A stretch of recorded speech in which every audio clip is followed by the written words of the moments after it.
Alright, in this video we're going to cover the understand process in great detail. So what we're using is the very first code problem that we've been given, which is how do we count the number of prime numbers less than a non-negative number, n. Now, that's just one sentence, and maybe it seems like, we should be able to just understand it like that. But honestly, there's a lot of details in this sentence that bear some very close inspection. The very first question to ask is, what is the prompt? Seems like a simple question, but really you're going to have to look back at the prompt several times. And so anytime you really get confused or you feel like your understanding has wavered, look back at the prompt and just read it to yourself again. The second question you should ask are, what are the key actions that we need to take within the prompt?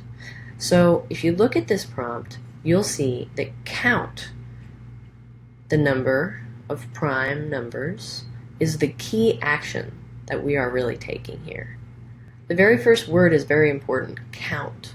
So what we're doing is we're making a count. We're going over numbers and we're going to count them, right?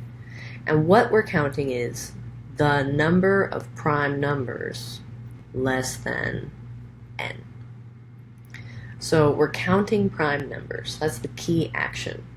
That's what we need to take into our minds as what we're really trying to do. You want to look for the first word or the verb really that you're doing. What are you doing? Are you counting? Are you returning? Are you finding? There's a lot of different things that we could be doing here. And so, looking for that verb is really going to help you to understand what are we doing here with this problem. We also need to really mentally register what is the input, right? Now, n looks like it's our only input. There's no other input specified. It doesn't look like we're going to be, taking in other information. So n is our only input. Another question that we always want to ask is, what data type is the input, right? Right now, it's in the prompt. It tells us a lot of information, and it gives us a lot of assumptions that we can make. So it's going to be a number. N is a number. You see here, right before, it just says number, n. So we know that it's going to be a number. Now, because we are counting, it's not likely that we're going to be dealing with a decimal value, a fractional value. There's not half of a prime number, so this is probably going to be an integer. But there's some more information in here. It's a non-negative number. So we know that it's going to be a positive number, and we don't have to check for whether or not it's -2. The other thing about this prompt is that it does specify that our input will be a number, so we don't have to handle things like null values or strings. You'll want to ask out loud if you are working with another person or if they've given you a prompt. You want to make sure that you don't need to handle those cases. But for now, the core of the solving of the problem is about solving for a non-negative number input, n, and finding. Those key actions are finding the count of the number of prime numbers under n. Now, with all problems, what we also want to look at is, what is it that we need to actually return? What's the output of this problem? What the output is for this problem is the count of the number of prime numbers less than the input, right?